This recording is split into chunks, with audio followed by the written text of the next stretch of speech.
Hello guys, good morning. Good morning, welcome to my vlog. So ito na guys ang aking palay ngayon. Nasa heading stage na pero tingnan nyo. Pero anong makikita nyo dyan guys? Marami talagang barrier ngayon or dangan or pest sa aking palayan. Kaya see, kawawa talaga. So ito yung itong linagay ko dito na kapag maghangin ba, kapag may hangin, gagalaw to yung sako. So medyo hindi masyado madami yung pumunta na mga anong tawag dyan, maya. Kaya yan, maraming pest talaga. Ito yung sinasabi kong whiteheads guys. Resulta sa pangalawang sa tawag dito. Ito na yung resulta na atake sa stem borer na dito umatake sa panahon na reproductive stage or during budding stage. So yan, dami. Simula pa sa pagtatanim, mayroong mga pest na ganyan talaga yung life sa farmer. So grabe, napakahirap talagang mag-adjust. Pero kailangan mag-adjust talaga. Kasi kung hindi tayo mag-adjust guys, nako, kung ano na lang ang tawag diyan magawa natin. Kasi tingnan nyo, dahilan ito, hindi naman ako ngayon pa lang talaga ako nakaranas ng ganito kalaking damages talaga sa aking farm. Ngayon okay lang naman siya, hindi nasunod ko yung minsan lang or kunti lang yung makikita natin sa tawag dyan yung whiteheads dahil sinunod ko naman yung aking talagang observation dahil proven ko naman yan yung sa pag-spray before full moon, during full moon at after full moon. Yun talaga ang pag-spray ko. Pero yung yung pinakamalaking damage ngayon ay yung during baha. Kasi hindi man naabot yung ng baha yung palay namin. Tingnan nyo guys, sayang di ba? Ganito yung nasira talaga sa aking farm yun doon banda. Dahilan yan sa grami. Meron pang maya. Sumunod si maya.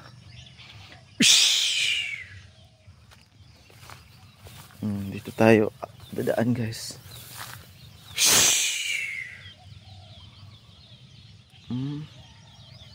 Kasi kumain talaga sila kasi walang ibang palay dito. Kasi yung kasabay namin ay na magkape lang muna tayo guys bago tayo magsimulang magtrabaho. Yung kasabay namin ay nalalanta or nabubulok sa baha. So dito tayo dadaan muna. Mabilis ang pagkapilang dahil gagawa tayo ng pang sa maya para matakot siya ba yung cellophane na iangat-angat tayong yung Bisaya ipatingog. So sana maganda yung panahon, mas magpakita dito yung pinakamainit na araw dahil yun lang talaga ang panglaban namin. Maganda yung panahon dahil kung maganda yung panahon at sikat na sikat yung araw, ay nako, wala talagang matagal dito na nandun sa mga gilid-gilid yung mga maya. Kaya kung pangit yung panahon, mas lalo pang dumami si maya guys. So ito tingnan nyo, ganito kaganda yung panicles na mga matataas yung mga panicles. Yan, tingnan nyo guys. Diba? Maganda, pero sayang, yung nasa gitna ay wala na yan. Wala na yan yung sa gitna guys. Itong ginawa kong initiative na lagyan ng attractant. Kulang pa ito mga ka-farm, pero Daming maya talaga guys, as in.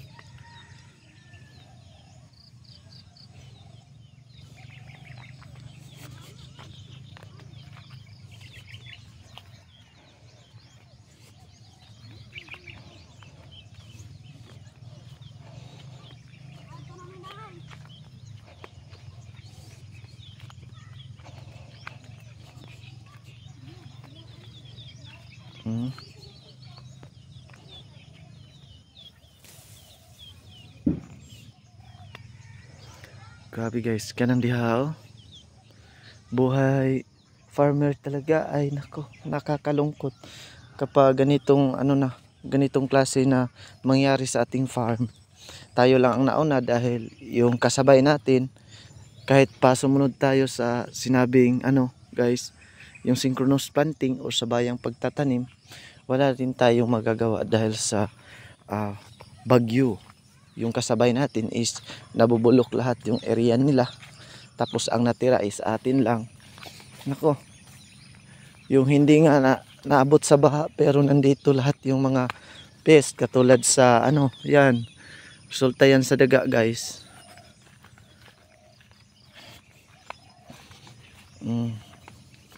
Dito ipakita ko sa inyo yung klarong klaro talaga. So kailangan natin ikutin dito bago tayo magkape, kasi alam niyo mga ka-farm, mas lalo sumakit yung tiyan ko kapag hindi makakape sa umaga. Kasi napakalamig ngayon dahil tingnan nyo guys, yung medyo na may paoblong dyan sa gitna, ubos na yan, wasak na yan sa daga.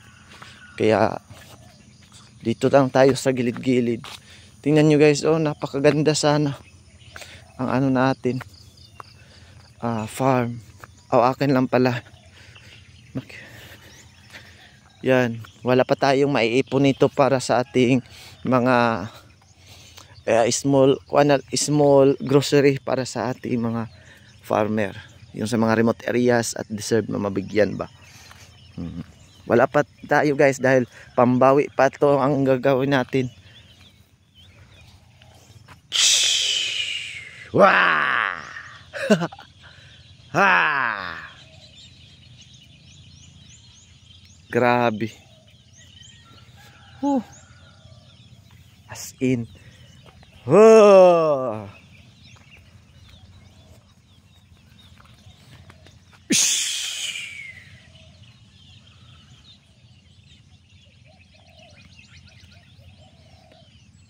Ganito ang buhay sa ano guys.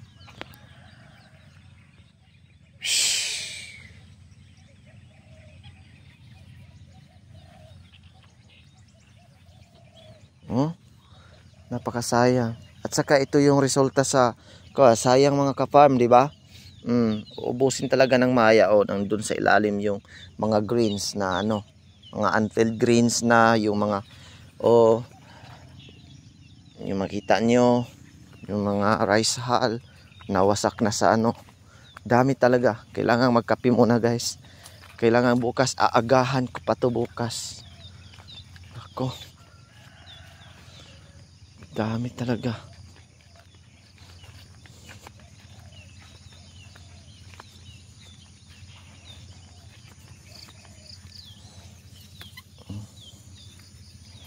Mga whiteheads dito.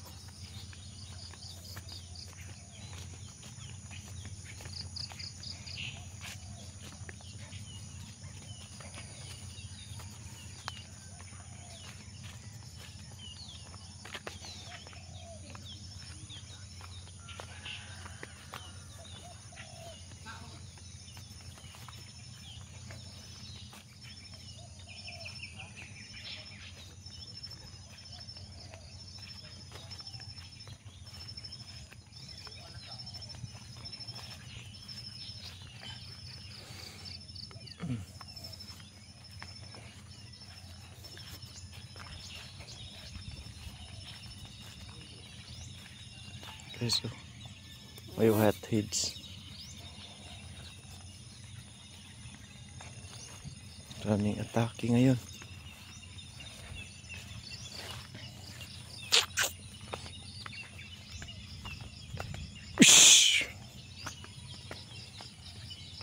Grabe buhay farmer guys. Ganito talaga ano nangyari sa akin ngayon. Yung iba, mabuti na lang siguro to nabahaan. Mabuti na lang siguro to nabubulok. Kaso dito lang, hanggang dito lang yung tubig. Pakita ko sa inyo. Yung ginawa kong similya or bagong similya sa palayan. Dito ko yan itatanim guys. Handa na ako. So dito ko yan itatanim. Yan yun.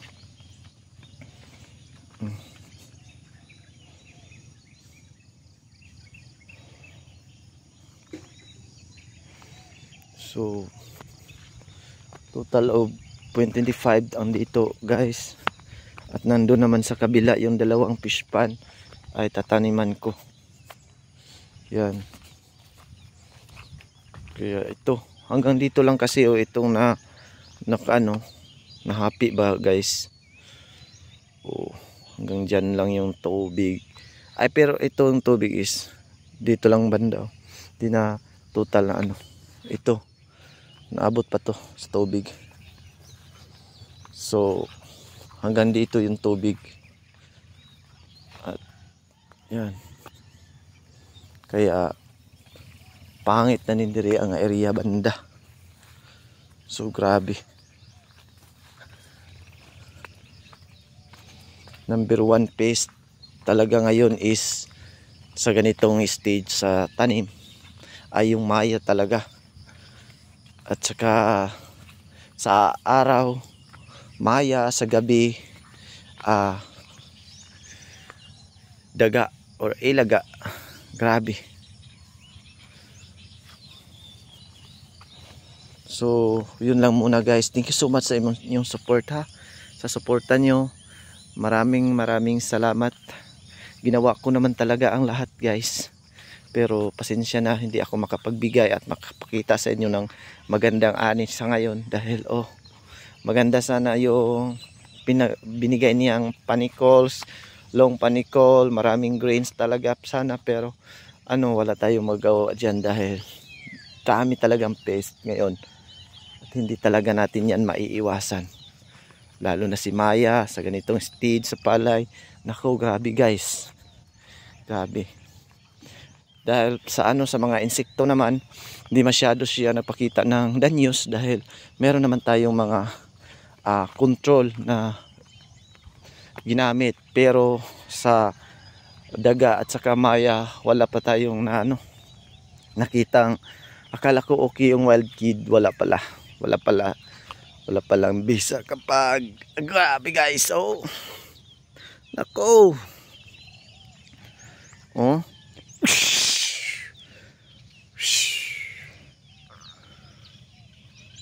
Grabe talaga as in. So that's it guys. Thank you so much for watching. So tanawa tanawa ang humay. Nindot kaayo ang tagbarog. Hastang tambuka o hastang tinawa sa iyang mga uhay. Pero wala tay mahimo. Grabe. As in. So magpagawa ako ng mga parang piyesta ngayon. So that's it guys. Thank you so much for watching. Salamat. Have a great day everyone.